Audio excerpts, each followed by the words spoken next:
ഫുട്ബോളിന്റെ ചരിത്രത്തിൽ, എസ്പെഷ്യലി നമ്മുടെ ചാമ്പ്യൻസ് ലീഗിന്റെ ചരിത്രത്തിൽ ഈ റെക്കോർഡുകളൊക്കെ സ്വന്താക്കുക എന്ന് പറയുന്നത് കുറച്ച് പണിയുള്ള സംഭവമാണ്.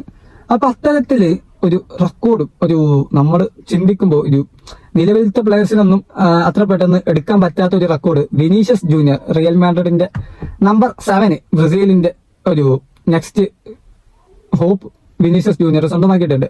അത് സംഭവം എന്താന്ന് വെച്ചാൽ ചാമ്പ്യൻസ് ലീഗിൽ ഏറ്റവും 30 മേലെ ഗോളുകളും 30 മേലെ അസിസ്റ്റുകളും പ്രൊവൈഡ് ചെയ്ത 5 താരങ്ങളേ ഉള്ളൂ. അതിൽ ഒരാൾ വിനീഷ്യസ് ജൂനിയർ ആണ് എന്നുള്ളതാണ്. ഏതായാലും നമുക്ക് ആ കണക്കിലേക്ക് പോകാം. ഇതിൽ ഒന്നാം സ്ഥാനത്തുള്ളത് റൊണാൾഡോയാണ്. റൊണാൾഡോ 42 അസിസ്റ്റും അതുപോലെ തന്നെ 141 ഗോളുമാണ് ആ 187 കളികളിൽ നിന്ന് കോൺട്രിബ്യൂട്ട് ചെയ്തിട്ടുള്ളത്.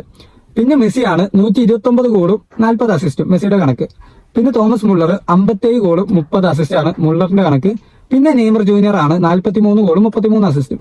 അപ്പോൾ ഈ ഒരു 4 താരങ്ങൾ മാത്രമാണ് ചാമ്പ്യൻസ് ലീഗിൽ 30 മേലെ ഗോളും 30 മേലെ അസിസ്റ്റും പ്രൊവൈഡ് ചെയ്ത പ്ലേയേഴ്സ്.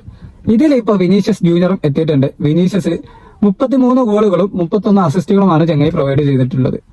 അപ്പോൾ ചാമ്പ്യൻസ് ലീഗിന്റെ കാര്യം നമുക്കറിയാം. അതിൽ നിങ്ങളുടെ കളിക്കുന്ന ടീം നല്ല ടീം ആവണം. പിന്നെ അതുപോലെ തന്നെ എപ്പോഴും ചാമ്പ്യൻസ് ലീഗിൽ ലീഗ് മാതിരിയല്ലല്ലോ, എല്ലാവർക്കും എല്ലാ കളിയും കിട്ടാനില്ല. അപ്പോൾ കൂടുതൽ കളി കിട്ടുമ്പോൾ കൂടുതൽ റെക്കോർഡ് എടുക്കാൻ പറ്റുക. അപ്പോൾ നിലവിൽ യൂറോപ്യൻ ഫുട്ബോളിൽ ഈ ഒരു റെക്കോർഡിലേക്ക് എത്തിയ ഒരേ ഒരു കാര്യം വിനീഷ്യസ് ജൂനിയർ ആണ്. അപ്പോൾ ഇതിൽ ഇനി ആൾ ടൈം അസിസ്റ്റ് പ്രൊവൈഡറിലെ വിനിക്കിനി ഒരു 12-13 അസിസ്റ്റ് കൊടുത്താൽ മതി റൊണാൾഡോയുടെ നേട്ടം മറികടക്കാം. അപ്പോൾ അത്തരത്തിൽ ഇനി വിനീഷ്യസ് അത് മറികടക്കുമെന്നുള്ളത് ബാക്കി പത്രമാണ്. അത് നമ്മൾ കണ്ടറിയേണ്ടതാണ്.